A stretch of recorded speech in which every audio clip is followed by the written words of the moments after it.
Hello again. This is American Contractor. I got another interesting article here. It's coming from the Al Monitor, which is it's a Middle East based media website, almonitor.com. It says here, targeting of U.S. bases in Iraq, a harsh Iranian message to Washington. It's written by the author Adnan Abu Zeid, December 20th, 2019. And this is a convoy of vehicles on the outskirts of Duhok, Iraq. But we're going to go ahead and read this article. It's not too long, but we'll just go ahead and get started here. The U.S. government believes Iran is behind a series of advanced missile attacks, which have increased recently on joint U.S.-Iraqi military facilities. The attacks were allegedly carried by Iranian-backed groups inside Iraq. A U.S. official has revealed 9 missile attacks on or near Iraqi facilities hosting U.S. forces in the past 5 weeks.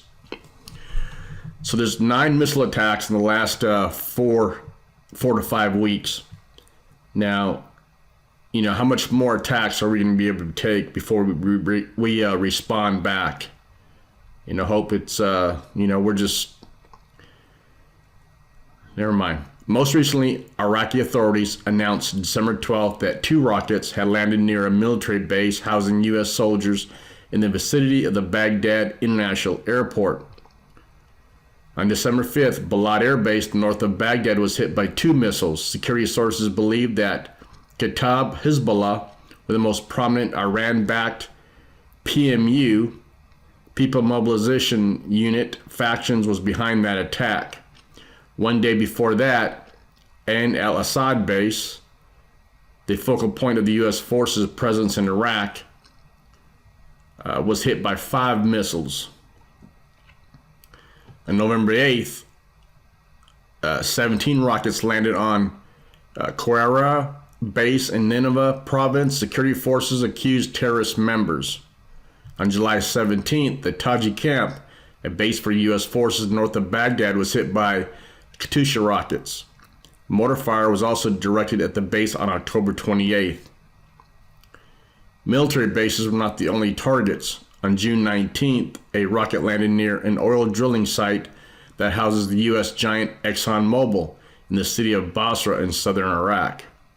Not only are they being attacked, U.S. forces or U.S. bases now are oil and gas corporations. ExxonMobil is also being attacked also. They're a threat also. I'm pretty sure they're fully aware of the threats in Iraq. A spokesman for the Iraqi Joint Operations Command told Al Monitor terrorist groups are bombing the camps in general in Iraq. These groups have missile platforms which are intended to target military bases and sites. Kafaji did not specify the names of these groups.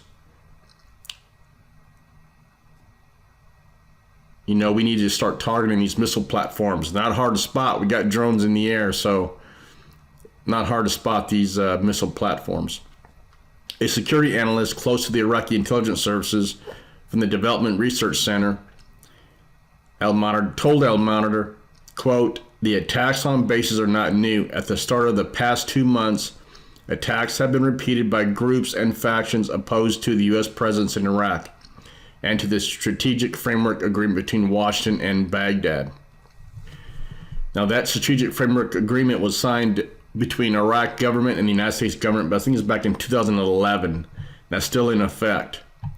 He said hitting U.S. targets at this time has a special dimensions as it coincides with demands-based protests that have created a new perspective on the U.S. positions.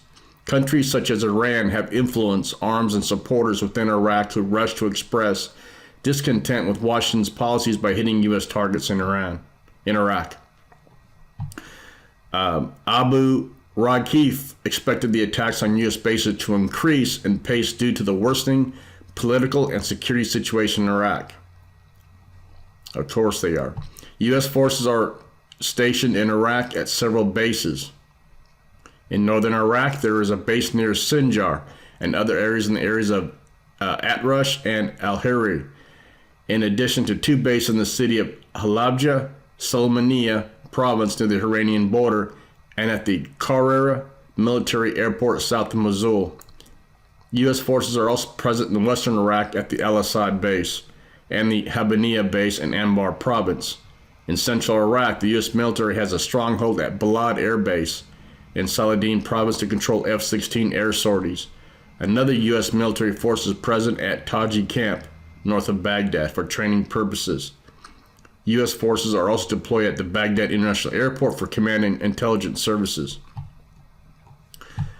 Mazam Sahib El-Shamari, a journalist and researcher who served as editor-in-chief of the Baghdad News, linked the attacks on U.S. interests in Iraq to Iran's troubles involving the nuclear deal, sanctions, and other issues. He told Al-Monitor that many believe Washington has been behind the successful mobilization of the Shiite street against Tehran and that this has generated reactions in the targeting of U.S. bases. The Iraqi authorities are still caught between the hammer of Iranian influence and the anvil of the Strategic Framework Agreement with Washington, Shamari said. See, the Iranians, they don't like that agreement between the United States government and Iraq, that Strategic Framework Agreement. They don't like, they want it absolved. They want it gone. Shamari, a researcher on Iraqi affairs and former Ministry of Industry, expected a soft U.S. response to the attacks. Well, I hope it's not a soft one. Washington will not use military solutions.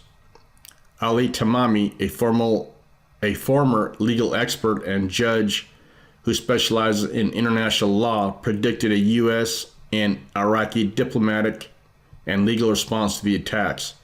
He told Al-Monitor, quote, "The U.S. presence in Iraq is imposed by the strategic agreement between it and Iraq in 2008. I was wrong. Not 2011, it was 2008.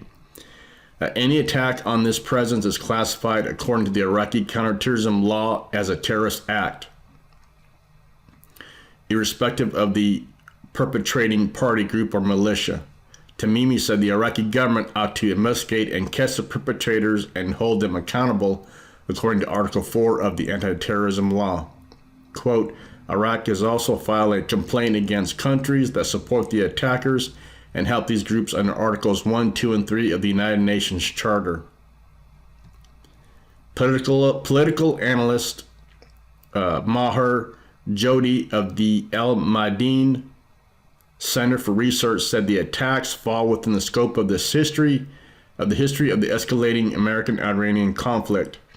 Quote, "There was an exchange of messages between the two countries. Baghdad turned into a mailbox between Washington and Tehran, especially in times of crisis. The failure to identify who is targeting the U.S. forces is due to the prevailing security and political chaos in Iraq. The country has become a scene for the international conflicts and intelligence services hub, and to this, the control of political parties, mafias, and armed groups over the state. The U.S. presence in Iraq has gained legitimacy from the agreements between the two countries and the approval of the Iraqi government.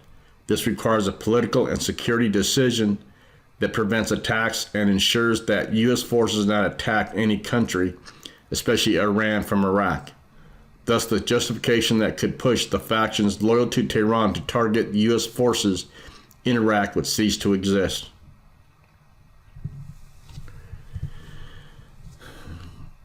What I'm going to say about this is that I think Iran's treading on, well, I think Iran better watch out, because I think we're going to respond back and after so many attacks, and I hope we do. They deserve it. The Iranian government, the IRGC, all them groups, Hezbollah, all those Iranian-backed PMU factions, they're all involved. So hopefully we'll respond back as soon as possible.